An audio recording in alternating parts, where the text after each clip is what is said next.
Naiusa ka lugar guys no nga akong giadtuan karong adlaw no, so gisurvey na to ilang area. Unya guys mo ni ang inyohang masaksihan karon nga nag-searching mi diri guys sa ba sa langob o tunnel entrance nga kana bitang mga close tunnel. So sama ani guys mapansin ninyo guys nga dunay badlist sa ibabaw. So kining ubos niya kining nga parte diri guys kining nahunta. Kuan ni siya kining closed tunnel o sirado nga tunnel guys. Unya itip sad nako sa inyo guys no ang kanang closed tunnel. Ang closed tunnel guys is naagi na siya bato nga pormag lapida. So pormag lapida gani guys, kung mahisgot tag pormag lapida lapad kini sama ani. So medyo mipis siya kini siya ang iyang gibag-on is isa ka dangaw. And then ang iyang gilapdon hapit siya mag usa ka metros or basta ibutang ta lang guys usa ka metros. And then ang iyang gibag-on sa iyang kabaga usa ka dangaw. So i-charge na to siya og 8 to 10 inches ang kabaga. So kana day siya guys according to the book of Yamasita is kuan na siya amo na siya sapong kumbaga pero diha nila ginabutang ang kuan kining giveaways nga 1 bars, 3 bars, 5 bars, paingon sa 9 bars. So paano na siya? 1 kilo each lang na siya guys no. So mo ni siya no makita ninyo diri sa tong video nga kining batuha usa ka cover sa closed tunnel. So cover ni siya nga na-discover sa tong katiits nga matud pa nila kini dang batuha is nag-ali sa closed tunnel. So kay nag-ali man siya mao na nga ilahang gi safety or ila ni siyang gitago no. So nag-invite sa atong team. So karon makita ninyo diha nga amo siyang gidetect og GoFind 66 ang ato ang detector diha nga gigamit. Muna siya makita na to no nga dunay lapad ang iyang lubot. And then lapad kay ni siya diri ang surface niya nga murag na pagka pinkish o pink ang color sa bato kay murag sagol taya ba kumbaga. Pero ang resulta diri sa to ang GoFind 66 ato ang metal detector is minerals ang ma-detect. So in ani ni siya guys. Pag once nga ang gold guys nga nakasulod siya diha sa bato and then nakaputos pud siya og kanang alkitran or unsa nay tawagan na melanin unsa tawagan na kanang murag alkitran. So kung nakaputos na siya guys og sama ng alkitran dili siya ma-detect. Gawas pa sad ana guys is ang kasagara sa tanang kasagara sa mga detectors no metal detector is dili mo detect og pure gold. Kaya ang pure gold is dili siya metal. O dili siya kumbaga hard metal. So soft metal siya niya non-ferrous pud siya. So non-magnetic dili siya ma-magnet. So ang mahitabo guys is mostly kung naa kay metal detector mura ra siya og minerals ang imuhang paminaw no. Pero kung sama ani guys nga nagtingog siya unya medyo naalanganin mi. So naa koy isa ka detectors pagyud katong 3D ground eye magnetometer so atong gigamit dinhi. So gawas aning ato ang metal detector ni gamit ko og magnetometer 3D. So ang magnetometer 3D guys makadetect gyapon siya og minerals pero dili niya priority ang minerals. Priority niya is metallic object. So inani guys explain ako ni sa inyo kay ang uban mingon din nga bate kay nang iyang detector kay mo detect man day siya og minerals. Inani ni siya.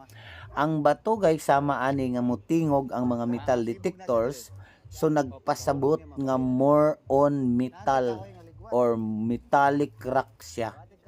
So di ba? So kasabot naman siguro mun sana siya.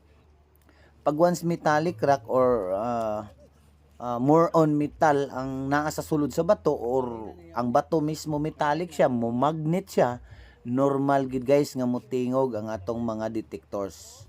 Kay kung dili siya mutingog guys ang atong detectors ana sa mineral sa metallic nga bato, nagpasabot nga piki na siya or dili na siya ka-detect. Mo na siya tinuod yun. Ha? So padayon ta sa tong gihisgutan guys, kini siya nga bato is nakasapong sa closed tunnel. So ang closed tunnel matod pa sa akong mga experience or sa mga natagbuan nako nga mga treasure hunters nga like mga foreign, mga Hapon, Taiwanese, Koreans o kini nga mga American nga mga recovery na mangyud tay mga matagbuan.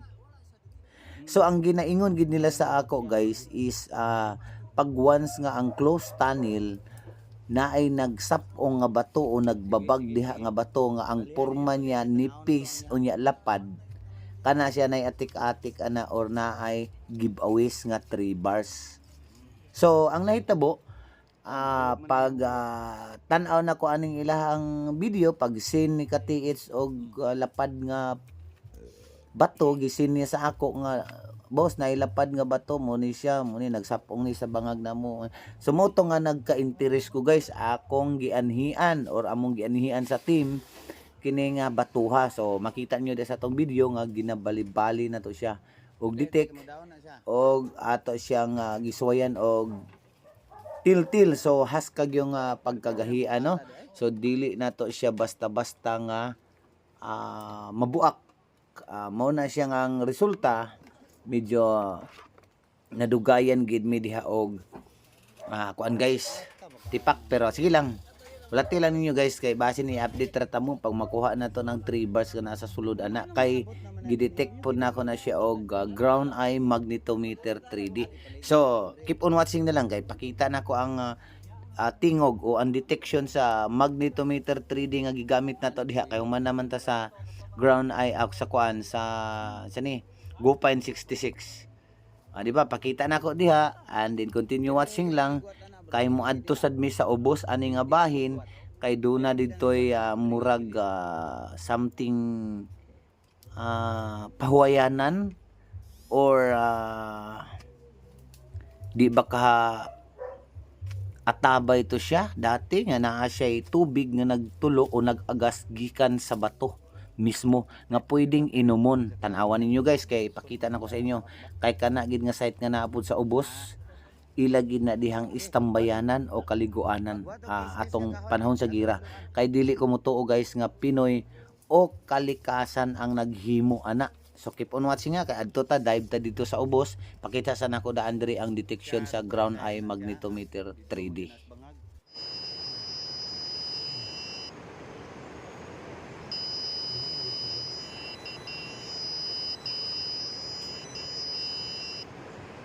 Okay, birahe.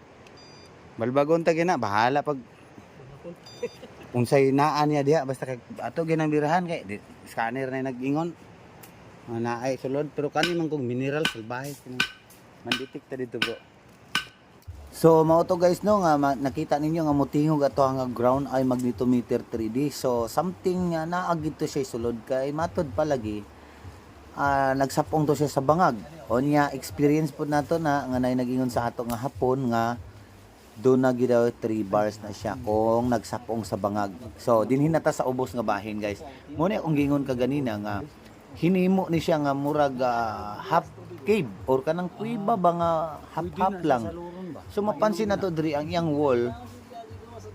Pwede sad ni siya guys no nga riprap ni siya or giriprap ni simento gihimong porma lang siyang natural para di kay siya halata. So mo ni siya kung giingon sa inyo guys nga pahuwayanan o imnanan baka kini kay ating init man so dili kayo makatulo ang tubig dinhi siya bagsak ang tubig guys aling dunay lingin nga bato o di ba so kini nga bato guys akong obserbaran gyud nga naagid say mga tinibhangan o igo sa kinibang bara or silsil.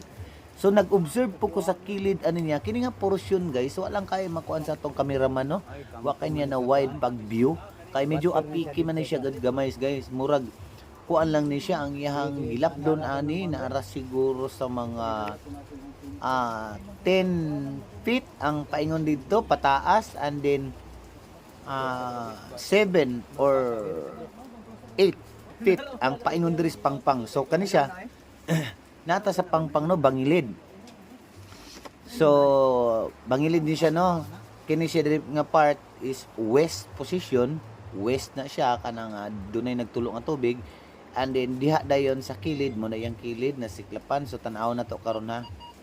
Kaya nag-detect pa mi ana sa to ang metal detector para mag-observe kung na bay mga lansang, na bay mga coins nga nara si babaw. Kay kini atong gigamit nga metal detector pang clearing ni sa area. Pang detect ni siya o pang mabaw lang siya. So di ba makita sa inyo diha diri dapit sa right side aning ato ang video, ambak na siya paingon dito sa tubig o sa sapa. Pero pangpang pa siya guys, mga naa siguro sa 16 to 20 feet high ang ambakan nimo paingon dito sa tubig. So muna no ang nahitabo. So doon na siya carving na sa agi sa silsil ng batuha. So kining area kung di kay ninyo mananaw no, pero ako lang yung istorya. Hinimo ni siya nga parte diri. Gihimo gini siya guys. Confirm gini siya nga gihimo tungod kay kining pangpanga gisilsil. Dili gini siya agi kalikasan nga nakabhang dili. Kay ngano, ang mga bato ani nga nasa kilid na ay mga kinabhangan or na ay mga agi sa silsil.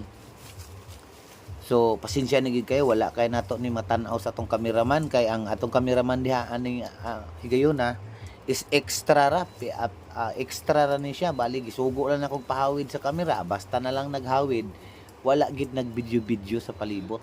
O di ba? So kana, so ako gina siyang gisubay ang mga wall kay base makakita tadi og bala, coins or unsa dia unsa nga klases metal. So muna nga kinahanglan na igmat gitaan ng mga inana no, so dala-dala kita og metal detector para i-clearing.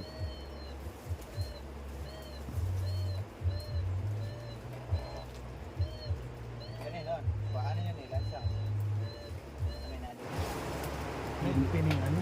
Ha? May opening ano? Puta ni kay kaliguanan doon naman lang. Oh, mapunta naman PC diha. So pananaw, tanaw na to, makita nimo diha nga sa buton tod siya kakahuyan. Kunya dunay sapa dito sa ubos. Oh, di ba? Makita na to na nagputi nga sapa. So kana siya ambakon pa na siya guys, mga 20 feet siguro ang kalawom ana guys, akong paminaw. Lami na siya ambak-ambakan diha. So pangpang kay na siya guys, kana mo himutangan. Pero kani nga side o kani nga portion dinhi is mura siya langob nga short or gamay lang siya ba, gamay kay nga langob ba. So di man kay siya mananaw diha kay guwapo kita tog drone. Ha? Pero di kasulod o di gyapon makita kay naa sa ilalom sa kakahuyan. Pero as in pangpang kay na siya, pangpang. Ang paglungsong na mo diha guys, is lisod-lisod gid siya. Unlike dito. Lisod-lisod gid siya naugan no. Gina ninyo tabayan diha. Kinira siya nga bato guys, akong gitiman-an. Nabalikan ko ni siya akong iskanon. Kay murag nagduda ko ani dinhi kining dapit diri sa wall. Close cave ni siya o sirado. Pag once maabri na, so ang close cave guys, at tandaan guys, 1 to 2 meters thick ra o 1 to 2 meters ang kabaga, maabli na din ang ilalom. So pag maabli na ang ilalom guys, mo na nang gingon nga congrats kay makasulod naman ka sa tunnel na naman din dito ang mga item, di ba? So kana guys nga kuan ako pakita sa inyo ang view nga nata sa pangpang. So kana guys, so pasakan nami sa ibabaw. So pasakan nami sa ibabaw, di ba? Pangpang kay no. So tara akong kauban sa ubos. So didto ni may anagikan guys sa akong ginaingon ganina nga close cave o close nga tunnel. Di ba? Pangpang kay no. So hawid lang ta diha og sagbot og kahoy para makasakata sa ibabaw. Kay gikan mi sa ibabaw sa karsada, din paubos mi. Amo na siya nga medyo tirik kayo. Unya mo lagi na atay nakita dito nga murag tunnel nga kumbaga mabaw nga tunnel. Dito dapita kana akong gitudlo. So sige lang guys, kay update ta mo kung ato na siyang i-scan diha nya paingon gina sa ato siyang ablihan. Kay kana siya close tunnel gina diha, minaw nako kay namang ginag-ingon nga dinhi dapita dinhi nakapaingon ang mga Hapon panahon sa gira. And then may daladalang mga box. Mura na guys, daghang kay salamat sa pagtanaw. Please like.